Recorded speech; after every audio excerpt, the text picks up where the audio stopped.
కళాభవన్ మణి ఈ star comedy villain లడ్డాగా మనకు Telugu cinema ప్రేక్షకులకు బాగా పరిచయం. వెంకటేష్ మూవీ జెమినీ తర్వాత ఆయన తెలుగులో కూడా మంచి గుర్తింపు తెచ్చుకున్నారు. కానీ మలయాళం తమిళ సినిమా ఇండస్ట్రీలో కళాభవన్ మణి ఒక సెన్సేషన్. అతని అసలు పేరు మణి. ఓ పల్లెటూరులో మధ్యతరగతి కుటుంబంలో పుట్టాడు. అతనికి ఒక అన్న, తమ్ముడు, నలుగురు చెల్లెళ్ళు ఉన్నారు. మొదట ఆటో నడుపుకుంటూ మణి జీవనం సాగించాడు. తన కుటుంబానికి తోడుగా ఉండేందుకు రోజంతా ఆటో నడిపి సాయంగా ఉండేవాడు.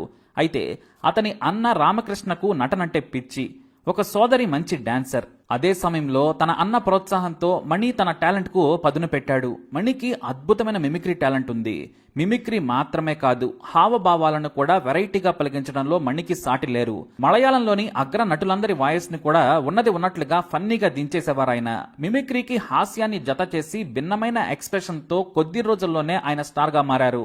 ప్రతి వారం కళాభవన్ లో ఆయన మిమిక్రీ ప్రదర్శన ఇచ్చేవారు. దీంతో ఆయన పేరు మణికి కళాభవన్ జతైంది. కళాభవన్ మణిగా పేరుగాంచారాయన. స్టార్ మిమిక్రీ ఆర్టిస్ట్ గా పేరు వచ్చిన తర్వాత తన అన్న రామకృష్ణన్ సాయంతో సినిమాల్లో ప్రయత్నించాడు కళాభవన్ మణి. 1995లో అక్షరం అనే సినిమాలో ఆటో డ్రైవర్ గా నటించారాయన. కాసేపు మాత్రమే కనిపించిన ప్రేక్షకులలో గుర్తింపు పొందారు. పైగా తాను బయట చేసే వృత్తినే సినిమాల్లో క్యారెక్టర్ చేయడం ఆయన అదృష్టంగా భావించారు. ఆ తర్వాత ఎన్నో సెన్సేషనల్ క్యారెక్టర్లతో మలయాళం సినిమాల్లో స్టార్ కామెడీ విలన్ గా పేరు తెచ్చుకున్నారు. ఇక తమిళంలో, తెలుగులో వచ్చిన జెమినీ సినిమా ఆయనకు స్టార్డమ్ తెచ్చిపెట్టింది. ఎంతో మంది ఏళ్ల తరబడి కష్టపడ్డా కూడా రాని స్టార్డమ్ మణికి వచ్చింది. ఏ క్యారెక్టర్ చేసినా సరే తన మిమిక్రీని కాస్తంతైనా చూపించేవారాయన. అంతేకాదు భిన్నమైన మేనరిజమ్స్ చూపించి డైరెక్టర్లను మెప్పించేవారు. ఇలా 10 ఏళ్లలోనే 100 సినిమాలకు పైగా నటించారు కళాభవన్ మణి. కొన్ని సినిమాల్లో డేట్స్ కోసం ఎక్కువ డబ్బులు ఇచ్చి మరీ ఆయన సినిమాల్లో పెట్టుకున్నారు దర్శకులు. తెలుగులో జెమినీ తర్వాత అర్జున్, ఎవడైతే నాకేంటి, ఆయుధం లాంటి సినిమాల్లో నటించారు మణి. తెలుగు, తమిళ ప్రేక్షకులకు ఆయన ఒక స్టార్ కమిడియన్ గా, విలన్ గా మాత్రమే తెలుసు. కానీ మలయాళం ప్రేక్షకులకు మణి అంటే వివాదాలకు కేర్ ఆఫ్ అడ్రస్. డబ్బు వచ్చిన తర్వాత ఎంతో మంది పేదలను ఆదుకున్నారు మణి. పేదరికంలో ఉన్న వారికి తోచినంత సాయం చేసి మంచి మనసు చాటుకున్నారు. అయితే మణి అనే నటుడి జీవితం నాణ్యానికి ఒకవైపు మాత్రమే. ఓసారి అడవిలో సరదాగా స్నేహితులతో టూర్కి వెళ్లిన సందర్భంలో 2 ఫారెస్ట్ అధికారులను చితకబాదారని ఆయనపై కేసు నమోదైంది. దీంతో పోలీసులు ఆయన కోసం వెతుకుతూ ఉండగా అతనే పోలీసుల ముందు లొంగిపోయాడు. ఇక మరో కేసులో పోలీసులు తనను స్టేషన్లో కొట్టారని ఆరోపించారు. తాను తక్కువ కులంకు చెందిన వ్యక్తిని కాబట్టే అగ్రకులం పోలీసు అధికారి స్టేషన్లో గంట సేపు నన్ను కొట్టాడని మీడియాకు చెప్పాడు. నన్ను కొట్టిన సదరు అధికారిపై 4 కేసులున్నాయని, కానీ తన పలుకుబడితో పైకులం వ్యక్తి అవడంతో ఇంకా అధికారిగా కొనసాగుతున్నాడని ఆరోపించారాయన. ఇక మరో వివాదం ఏంటంటే, కేరళ ప్రభుత్వం అవార్డులు కావాలంటే సింపుల్ గా కొనుక్కోవచ్చని, నటన రాకపోయినా పర్వాలేదని ఒక ఇంటర్వ్యూలో చెప్పి కలకలం సృష్టించారు. మరోసారి తోటి ఆర్టిస్టులతో గొడవ పెట్టుకుని మీడియాకెక్కారు. ఇలా ఆయన ఏదో ఒక వివాదంలో ఉంటూనే ఉండేవాడు.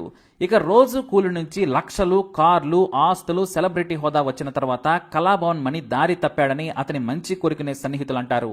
కేవలం ఆయన డబ్బు చూసి స్నేహం చేసిన వాళ్లు మద్యానికి బానిస చేశారని కూడా చెబుతారు. డబ్బొచ్చిన తర్వాత కళాభవన్ మణి చేసిన మంచి పని ఇల్లు కట్టుకోవడం. తన వారిని కొంత ఆదుకున్నాడు. అయితే పార్టీల కోసమే తన ఇంటి కాంపౌండ్ లో అవుట్ హౌస్ నిర్మించుకున్నారాయన. అందులో ప్రతిరోజు పార్టీలే. కళాభవన్ మణి తాగటం మొదలు పెడితే కనీసం 15 బీర్లు లేపి అవతల పడేసేవాడట. విస్కీ తాగినా, ఏది తాగినా సరే ఇక తన వల్ల కాదు అనే స్టేజ్ వరకు తాగటం ఆయనకు అలవాటు. అలా తన పరిధికి మించి తాగేవాడు. అతని స్నేహితులు సైతం కళాభవన్ మణిని మందు మిషన్ గా వాడుకునేవారు. స్నేహం కోసం కళాభవన్ మణి ఏదైనా చేసేవారు. అయితే ఒకానొక సమయంలో ఆయన తీవ్ర అనారోగ్యానికి గురవడంతో లివర్ డ్యామేజ్ అయిందని, మద్యం తాగితే చనిపోతావని డాక్టర్లు చెప్పుకొచ్చారు. కానీ ఆయన అస్సలు పట్టించుకోలేదు. ఇక కళాభవన్ మణికి ఎవరు శత్రువో ఎవరు మిత్రుడో కూడా తెలియదు. మార్చి 5న తన అవుట్ హౌస్ లో 3 స్నేహితులతో కలిసి అర్ధరాత్రి వరకు తాగాడు. మరునాడు నీరసంగా ఉంటే షూటింగ్ ఉన్నా సరే క్యాన్సిల్ చేసుకున్నాడు. రాత్రి మద్యం తాగినప్పటి నుంచి తనకు ఏదోలా ఉందని తన వారికి చెప్పారాయన. నా స్నేహితులు నాకు ఏదో కలిపిచ్చారు, నన్ను చంపడానికి ప్లాన్ చేశారని కంటిన్యూస్ గా చెబుతూనే ఉన్నారు. ఆ రోజు సరిగ్గా తిండి తినలేదు. సాయంత్రానికి విపరీతంగా రక్తం కక్కుతూ వాంతింగ్ చేసుకున్నారు మణి. దీంతో కుటుంబ సభ్యులు కొచ్చిలోని అమృత హాస్పిటల్కి తీసుకెళ్లారు. కొద్దిసేపటి ట్రీట్మెంట్ తర్వాత కళాభవన్ మణి రాత్రి 7:15 చనిపోయాడు అనే వార్త పెను సంచలనం కలిగించింది. కేవలం దశాబ్ద కాలంలోనే వందల సినిమాల్లో నటించి మంచి గుర్తింపు తెచ్చుకున్నారు. కానీ షూటింగ్ అయిపోయిందనగానే రాత్రి విపరీతంగా తాగటం ఆయనకు వ్యసనంలా మారింది. రక్తం కక్కుతూ చనిపోవడంతో పాటు తన స్నేహితులు మద్యంలో ఏదో కలిపారని చెప్పాడని కుటుంబ సభ్యులు పోలీసులకు తెలియజేశారు. దీంతో అనుమానాస్పద మృతిగా కేసు నమోదు చేసుకుని కేసును విచారించారు పోలీసులు. కేరళ మీడియాలో మరుసటి రోజు కళాభవన్ మణిది హత్య అనే వార్త సెన్సేషన్ క్రియేట్ చేసింది.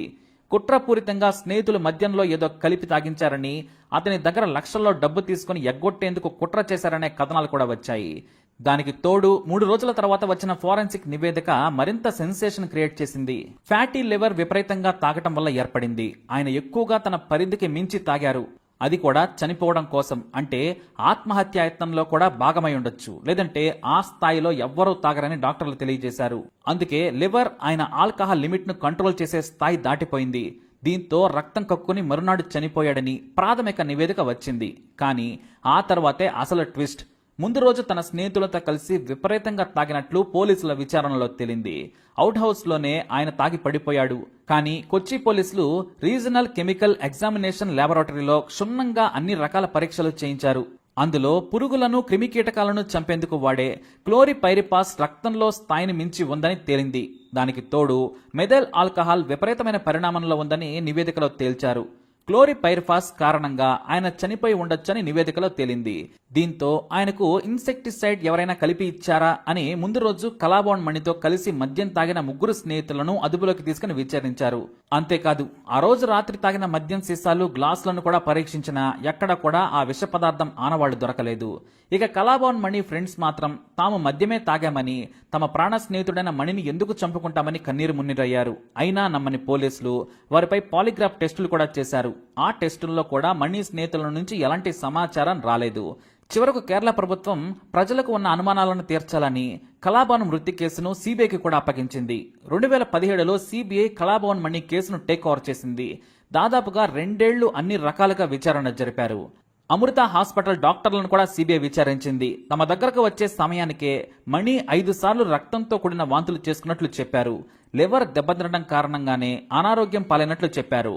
అయితే మణి సోదరుడు రామకృష్ణన్ మాత్రం తన సోదరుడిని ప్లాన్ గా మద్యం వైపు మళ్లించారు. డాక్టర్లు వద్దని, తాగితే చనిపోతావని చెప్పిన పార్టీల పేర్లతో తాగించారు. చనిపోవడానికి ముందు రోజు విషం కలిపిన మద్యం ఇచ్చారు.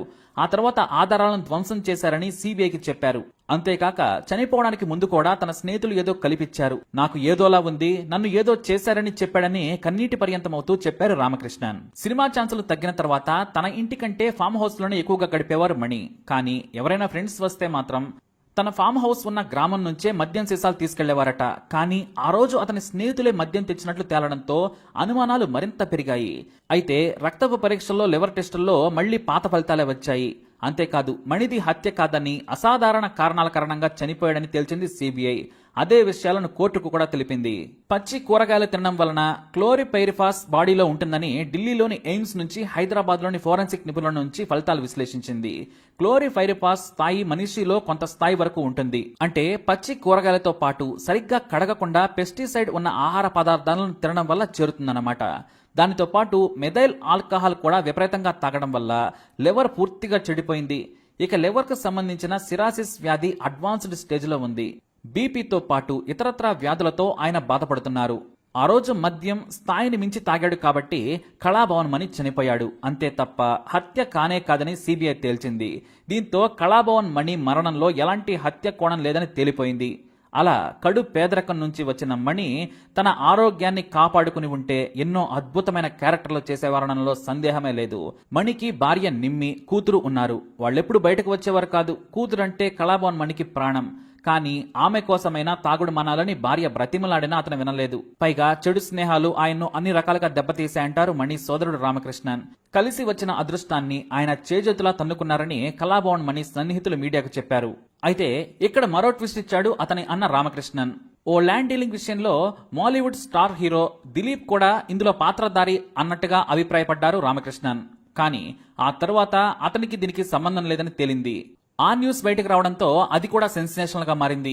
కానీ సీబీఐ మాత్రం ఇవన్నీ కూడా తోసిపుచ్చేసింది. ఇక రామకృష్ణన్ కూడా దిలీప్ విషయంలో వెనక్కి తగ్గాడు. చివరగా అతని అన్న ఒక మాట చెప్పాడు: మద్యానికి బానిసైనా మానొచ్చేమో కానీ చెడు స్నేహాలను నమ్మితే మాత్రం ప్రతిరోజు విషం తీసుకున్నట్లేనని, అది నా తమ్ముడి విషయంలో రుజువైందని అన్నాడు రామకృష్ణన్. అలా మంచి నటుడు కనుమరుగైపోయారు. మరి కళాభవన్ మన్నీ గురించి మీ అభిప్రాయాన్ని కమెంట్ ద్వారా తెలియజేయండి. అలాగే ఈ వీడియోని లైక్ చేయండి, షేర్ చేయండి, మా ఛానల్ని